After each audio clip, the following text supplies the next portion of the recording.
स्वास्तिक classes के official YouTube channel में आप लोगों का स्वागत है। आज हम लोग जड़त्व आघूर्ण वाला टॉपिक देखेंगे।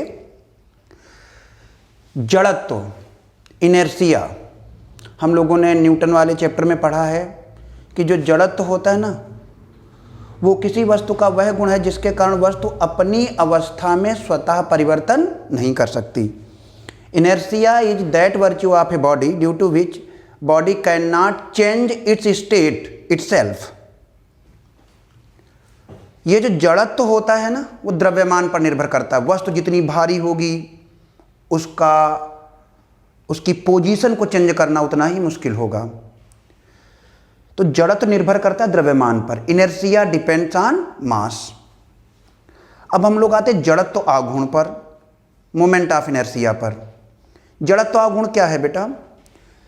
अगर किसी वस्तु को हम उसके अक्ष के परितः घुमाने का प्रयास करें तो वो घूमने का अपोज करती है, वो चाहती है हम ना घूमें। अगर हम घूमती हुई वस्तु को रोकने का प्रयास करें तब भी वो अपोज करती, वो चाहती हम घूम रहे हैं, हम अब ना रुकें। वस्तु में निहित यह गुण, यह वर्च्यू, जिसके कारण वो अपने रोटेशनल मोशन का, चाहे वो रेस्ट वाली स्टेट हो या रोटेशनल मोशन की स्टेट हो, उसमें चेंज का अपोज करती है, उसको हम जड़त्व आघूर्ण कहते हैं, मोमेंट ऑफ इनर्शिया कहते हैं। जो ये जड़त्व आघूर्ण है ये दो चीज़ों पर निर्भर करता है। एक तो द्रव्यमान पर, और साथ ही साथ इस बात पर भी निर्भर करता है कि वो द्रव्यमान घूर्णन अक्ष से कितनी दूरी पर है। तो इस पॉइंट को बहुत अच्छे से याद रखेंगे कि moment of inertia depends on mass as well as its distribution. द्रव्यमान पर भी निर्भर करता है और द्रव्यमान का वितरण यानी उसकी दूरी कितनी है इस बात पर भी निर्भर करता है। मैथमेटिकली इसको कैसे समझते हैं? तो किसी भी कण का जड़त्व आघूर्ण उस कण के द्रव्यमान m और घूर्णन अक्ष से दूरी के वर्ग के गुणनफल के बराबर होता है। जो जड़त्व आघूर्ण I है वो कण के द्रव्यमान, मास ऑफ पार्टिकल, और घूर्णन अक्ष से जो इसकी दूरी है, यहाँ से दूरी कितनी r, इसके वर्ग के गुणनफल के बराबर होता है। I = mr²। ये तो एक कण की बात हो गई। अगर हम पूरा दृढ़पिंड लें तो एक दृढ़पिंड बहुत सारे कणों से मिलकर के बना होगा। एक रिजिड बॉडी में बहुत सारे पार्टिकल्स होंगे, तो उन सभी कणों के जड़त्व आघूर्णों का बीजगणितीय योग उस पूरे पिंड का जड़त्व आघूर्ण कहलाएगा। Algebraic sum of all the particles, algebraic sum of moment of inertia of all the particles about given geometrical axis is equal to moment of inertia of the solid body. तो I1 कितना हो गया भाई? m1 r1²। I2 हो गया m2 r2²। I3 हो गया m3 r3² plus dash dash dash. इसको हम लोग लिख लेते हैं सिग्मा mr²। इसका जो मात्रक हुआ यूनिट, ये है हमारा किलोग्राम मीटर स्क्वायर, और इसकी जो विमाएँ हैं, जो डायमेंशंस हैं, वो हैं ml2। एक खास बात, ये जो राशि है ना, क्वांटिटी, ये क्वांटिटी हमारी है टेंसर। इसका मतलब जान लेते हैं। ये ना सदिश है ना अदिश है, ना इधर स्केलर ना वेक्टर, क्योंकि इसका मान अक्ष पर निर्भर करता है। अगर हम अक्ष की पोजीशन चेंज करते जाएं तो जड़त्व आघूर्ण का मान चेंज होता जाता है। तो ऐसी राशियां जिनमें पृष्ठ चेंज करने पर मान बदल जाए, जिसमें अक्ष चेंज करने पर मान बदल जाए, या जिनको बताने के लिए पहले से पृष्ठ या अक्ष परिभाषित करनी पड़े, ऐसी राशियों को हम लोग टेंसर राशियां कहते हैं। अब आता है इसका भौतिक महत्व। भौतिक महत्व देखिए, अब कुछ जगह हम चाहते हैं कि वस्तुओं का जड़त्व आघूर्ण अधिक हो, क्या करेंगे? जो द्रव्यमान होगा उसको ज़्यादा से ज़्यादा घूर्णन अक्ष से दूर रखने का प्रयास करेंगे। I = होता है mr²। mr², एक एग्जाम्पल समझते हैं। मान लीजिए कंकड़ लें, हम उसको एक डोरी से बांध लें और उसको ऐसे घुमाएं, ठीक है, वो आसानी से घूमने लगेगा। उसको रोके वो आसानी से रुक भी जाएगा। उसकी लंबाई बढ़ा दें, फिर उसे घुमाएं, घुमाना भी मुश्किल होगा, और अगर उसे रोकें तो रोकना भी मुश्किल होगा। इसका मतलब है अगर द्रव्यमान उतना ही हो लेकिन अगर दूरी बढ़ा दी जाए तो जड़त्व आघूर्ण का मान बढ़ जाता है। तो जिन भी वस्तुओं में हम जड़त्व आघूर्ण ज़्यादा रखना चाहते हैं उसमें से अधिकांश द्रव्यमान को घूर्णन अक्ष से अधिक दूरी पर ले जाते हैं।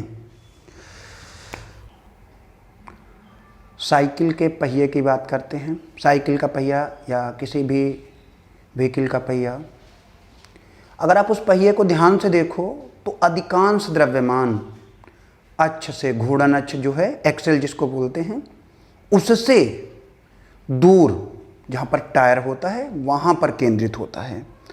ऐसा होने के कारण पहिए का जड़त्व आघूर्ण अधिक रहता है, और एक बार अगर हमारा वाहन गति में आ जाता है तो जो पहिया है वो अपने मोशन को बनाए रखता है, क्योंकि अधिक जड़त्व आघूर्ण वाली वस्तु को चलाना मुश्किल है, और अगर एक बार गतिशील हो जाए तो उसको रोकना मुश्किल है। अर्थात वो वस्तु अपनी गति को, अपने मोशन को बनाए रखने का ज़्यादा प्रयास करती है जिसका जड़त्व आघूर्ण अधिक होता है। एक और टर्म पर आते हैं, उसे कहते हैं गतिपालक चक्र, फ्लाई व्हील। ये जो भी डीजल इंजन जो गांव में खास करके यूज किए जाते हैं गन्ना पिराई के लिए या फिर ट्यूबवेल के लिए, तो जो ट्यूबवेल होता है उसमें जो इंजन यूज किया जाता है उसमें एक साइड में बड़ा सा पहिया लगा होता है, उसी को हम गतिपालक चक्र कहते हैं, फ्लाई व्हील कहते हैं। अब जो ये फ्लाई व्हील है इसको अगर आप ध्यान से देखो तो इसका आकार बड़ा होता है और साथ ही साथ इसका अधिकांश द्रव्यमान परिधि के आसपास केंद्रित होता है। इसका ये जो चित्र है, फिगर है, उसको ध्यान से देखिए। इसका मैक्सिमम मास, बीच में खाली है, ये मैक्सिमम मास सरकमफ्रेंस यानी बाहर की ओर है। बाहर की ओर होने के कारण इसका जो जड़त्व आघूर्ण है आई, वो बहुत ज़्यादा है आई, और अगर आई बहुत अधिक है तो ये मोशन को मेंटेन करता है, मोशन को मेंटेन करता है, मतलब गति को नियमित करता है, मेंटेन करता है। थोड़ा सा अगर हम लोग डीजल इंजन की वर्किंग प्रोसीजर को समझें तो इसमें जो मोशन होता है वो यूनिफॉर्म नहीं होता, झटका दे दे करके चलता है। तो उस जर्किंग मोशन को स्मूथ बनाने के लिए गतिपालक चक्र को लगाया जाता है, फ्लाई व्हील को लगाया जाता है। एक और इंटरेस्टिंग एग्जाम्पल पर आते हैं, कच्चा अंडा एवं उबला अंडा। ठीक है, ये अलग टाइप का एक थोड़ा क्वेश्चन है। इस क्वेश्चन का जो पर्पज है वो समझिए। अगर हम एक कच्चा अंडा लें, एक उबला हुआ अंडा लें और दोनों को घुमा करके बराबर कोणीय वेग दे करके उन्हें छोड़ें तो हम देखेंगे कि जो उबला हुआ अंडा होगा वो पहले गिर जाएगा और जो कच्चा अंडा होगा वो देर तक घूमता रहेगा। इसको समझते हैं। जो कच्चा अंडा होता है उसके अंदर का मटेरियल लिक्विड फॉर्म में होता है। जैसे हम उसको घुमाना स्टार्ट करते हैं, भारी कण वो बाउंड्री की तरफ चले जाते हैं, किनारे किनारे इकट्ठा हो जाते हैं, जिससे जड़त्व आघूर्ण बढ़ जाता है। जड़त्व आघूर्ण बढ़ गया तो ये अपने मोशन को मेंटेन रखने की कोशिश करेगा, जबकि बॉइल्ड वाले में ऐसा कुछ नहीं होता, क्योंकि जो अंदर का मटेरियल सॉलिड हो जाता है, मोशन की संभावना नहीं होती। तो इसके कंपैरिजन में इसका जड़त्व आघूर्ण ज़्यादा हो जाता है। अब जिसका जड़त्व आघूर्ण ज़्यादा है वो अपनी गति को बनाए रखने का प्रयास भी ज़्यादा करता है। जितना ज़्यादा मोमेंट ऑफ इनर्शिया होगा वह अपने रोटेशनल मोशन को बनाए रखने का, मेंटेन रखने की उतनी ही ज़्यादा टेंडेंसी रखेगा। तो एक बार अगर दोनों को बराबर वेलोसिटी दे के छोड़ दें तो ये अपने मोशन को बनाए रखने का ज़्यादा प्रयास करेगा, ये देर तक घूमेगा और ये उसके कंपैरिजन में जल्दी गिर जाएगा। अब कुछ न्यूमेरिकल्स। दो कण हैं जिनके द्रव्यमान m1 व m2 हैं। m1 m2, इनके बीच की दूरी r है। ये इनका सेंटर ऑफ मास है। अब अगर सेंटर ऑफ मास से पहले कण की दूरी को r1 लें, दूसरे कण की दूरी को r2 लें, तो हम जानते हैं m1 r1 इक्वल टू होता है m2 r2। और यहाँ पर R इक्वल टू आएगा R1 प्लस R2। अब अगर हम इक्वेशन फर्स्ट और सेकंड दोनों को सॉल्व करें तो हमारा R1 जो है ना वो निकल कर आएगा M2 अपान M1 plus M2 into R, और R2 जो है वो निकल कर आएगा M1 अपान M1 plus M2 into R। अब इस अक्ष के परिता अगर जड़त्वाघूर्ण निकालते हैं तो I equal to I1 plus I2, I1 हुआ M1 R1 स्क्वायर, I2 हुआ M2 R2 स्क्वायर। अच्छा, M1 R1 into R1 M2 R2 into R2। अब M1 R1 और M2 R2 दोनों इक्वल हैं तो इनको हम M1 R1 ही लिख सकते हैं। M1 R1 ब्रैकेट में आ जाएगा R1 प्लस R2। अच्छा, अगर हम R1 की वैल्यू रख दें यहाँ पे तो R1 की वैल्यू रखने पर हमारा आएगा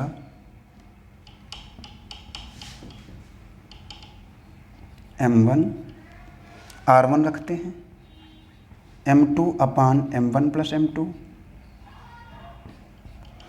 ये R1 की वैल्यू रख गई R के साथ, और R1 प्लस R2 खुद कितना हो गया R, तो ये आया हमारा म्यू, सॉरी बेटा ऐसे लिख देते हैं, M1 M2 अपान M1 plus M2 into R square. Next question पर आते हैं।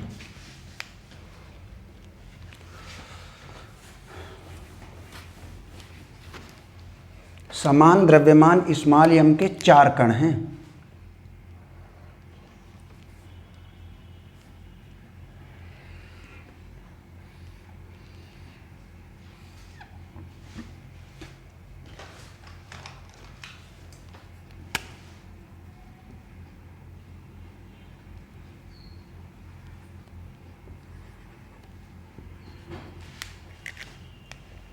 ये चारों कण एक वर्ग के शीर्ष पर रखे हैं।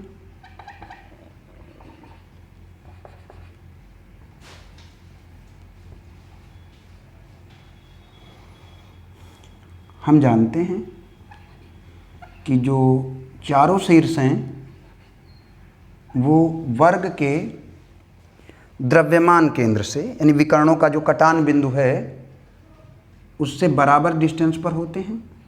तो ये चारों डिस्टेंस x ले लें। हमने पढ़ा है विकर्ण बराबर भुजा अंडर रूट 2, यानी diagonal is equal to side under root 2।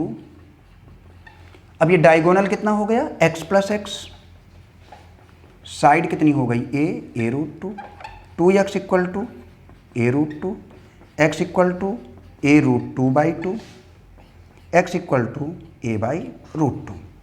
जानते हो क्वेश्चन में क्या करें, एक विकर्ण के परितः जड़त्वाघूर्ण ज्ञात कीजिए। कोई भी एक विकर्ण ले लो, ये विकर्ण है वर्ग का, एक डायगोनल I इक्वल टू, इसे A कह दें, B कह दें, C कह दें, D कह दें। IA मतलब A पर रखे कण का जड़त्वाघूर्ण, IB B पर रखे कण का मोमेंट ऑफ इनर्शिया, C पर रखे कण का मोमेंट ऑफ इनर्शिया, D पर रखे कण का मोमेंट ऑफ इनर्शिया। IA कितना आएगा, अगर इस एक्सिस से इस कण की डिस्टेंस की बात की जाए 0,